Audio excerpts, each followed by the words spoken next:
कलयुग का अंतिम दिन कैसा होगा।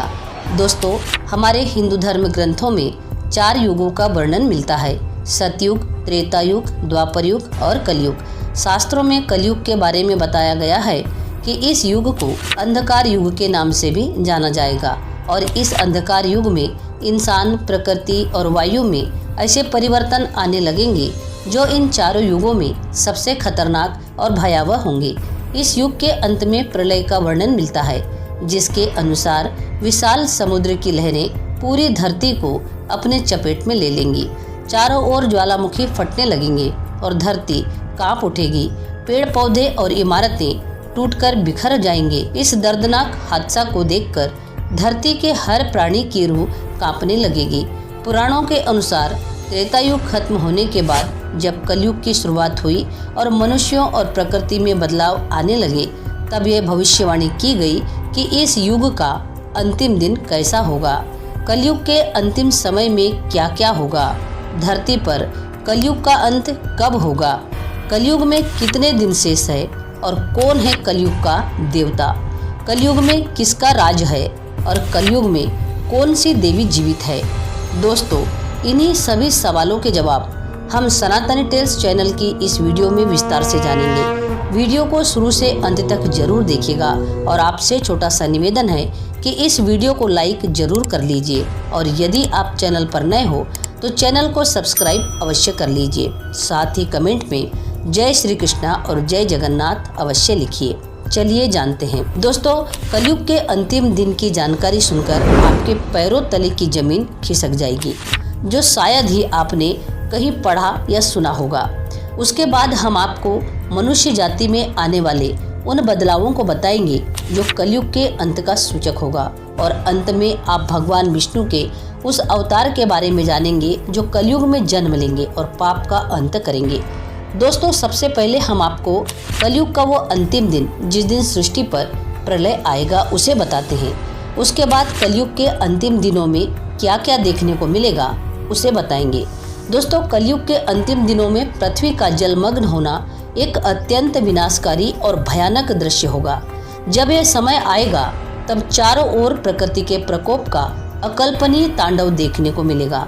पृथ्वी पर भीषण बाढ़, भूकंप और ज्वालामुखी विस्फोट जैसी विनाशकारी घटनाएं एक के बाद एक घटित होंगी। दोस्तों, कलयुग का अंतिम दिन भी एक सामान्य दिन की तरह ही शुरू होगा, लेकिन अचानक आकाश में काले बादल घिर जाएंगे।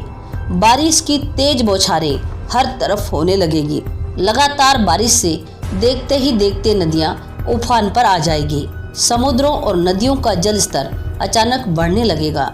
सबसे पहले तेज बारिश और ग्लेशियरों का पिघलने से बड़ी बड़ी नदियां उफनने लगेंगी और इनका पानी गांवों और शहरों की ओर तेजी से बहने लगेगा। देखते ही देखते शहर और गांव पानी में डूब जाएंगे। लोग अपने घरों को छोड़कर ऊंची जगह पर भागेंगे, परंतु अधिकतर स्थानों पर पानी ही पानी होगा। दोस्तों, इसके साथ ही भूकंप की तीव्र तरंगें पृथ्वी को हिला देगी। बड़े बड़े शहरों की इमारतें धराशायी हो जाएंगी और सड़कों पर दरारें आ जाएंगी। ज्वालामुखी विस्फोट से निकलता हुआ लावा और राख आकाश को ढक लेगा, जिससे चारों ओर अंधेरा छा जाएगा। पृथ्वी की सतह पर गर्म लावा बहेगा जो जलमग्न क्षेत्रों को अधिक विनाशकारी बना देगा। इस समय जीवन का संघर्ष अत्यंत दुखद और त्रासहीन होगा। लोग अपनी अपनी जान बचाने के लिए संघर्ष करेंगे, लेकिन चारों ओर पानी और गर्म लावा की चादर बिछी होने के कारण उनका बचना मुश्किल होगा। जो लोग जीवित रहेंगे वे ऊंची पहाड़ियों और ऊंची इमारतों पर शरण लेंगे, लेकिन वहां भी सुरक्षित रहने की संभावना बहुत कम होगी, क्योंकि जल स्तर लगातार बढ़ता ही जाएगा और हवा में घुटन, साथ ही हवा में जलती हुई राख की गंध से सांस लेना मुश्किल हो जाएगा। दोस्तों, प्रलय के इस दृश्य के बाद धीरे धीरे जल स्तर कम होने लगेगा। धरती पर चारों ओर विनाश का दृश्य होगा। गिरे हुए पेड़, टूटी हुई इमारतें और बहे हुए वाहन, चारों ओर फैले विनाश के बीच एक नई सृष्टि का अंकुर फूटेगा। यह समय होगा जब धरती पर धर्म, सत्य और नैतिकता की पुनः स्थापना होगी। दोस्तों, भगवान विष्णु के अवतार कल्कि धर्म का मार्ग प्रशस्त करेंगे।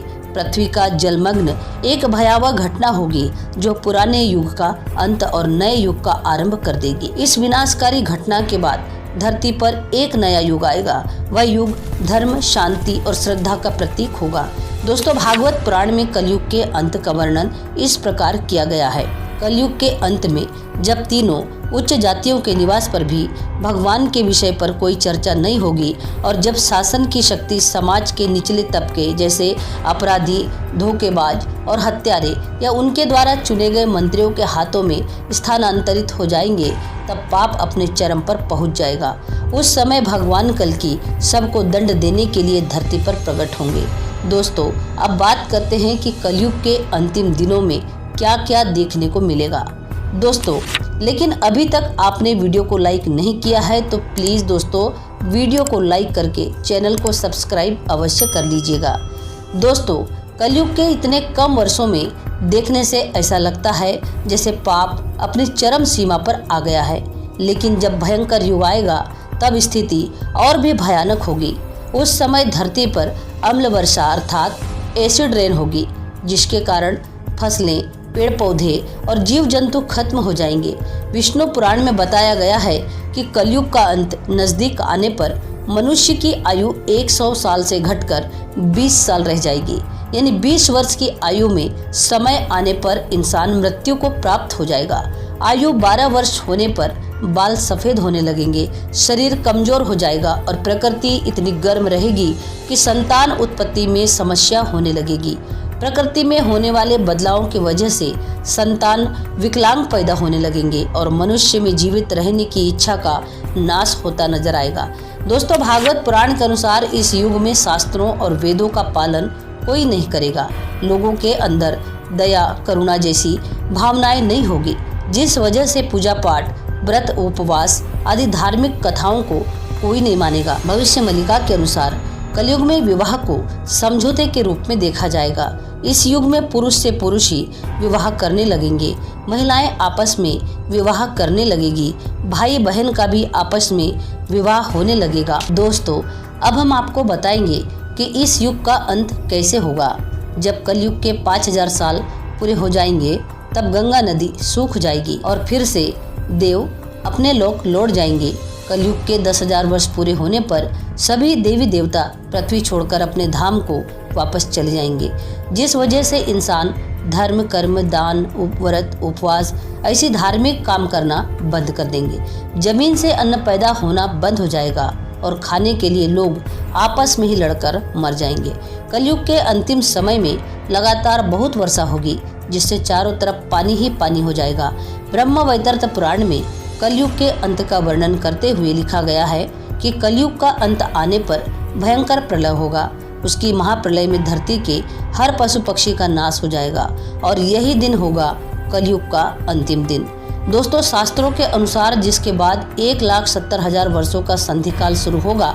संधिकाल के अंतिम चरण में एक साथ 12 सूर्य उदय होंगे और उनके तेज से पृथ्वी सूख जाएगी, जिसके बाद धर्म की पुनः स्थापना होगी, जिससे अगले चरण में सतयुग की शुरुआत होगी। दोस्तों, अब बात करते हैं कौन है कलयुग का देवता। दोस्तों, हनुमान और भगवान विष्णु के अवतार कल्कि को कलयुग का देवता माना गया है। दोस्तों, अब हम जानते हैं कलयुग में कौन सी देवी जीवित है।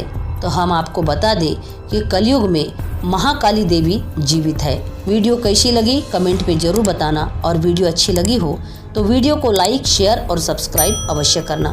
साथ ही कमेंट में जय श्री कृष्णा और जय जगन्नाथ अवश्य लिखना। पूरा वीडियो देखने के लिए आपका बहुत बहुत धन्यवाद।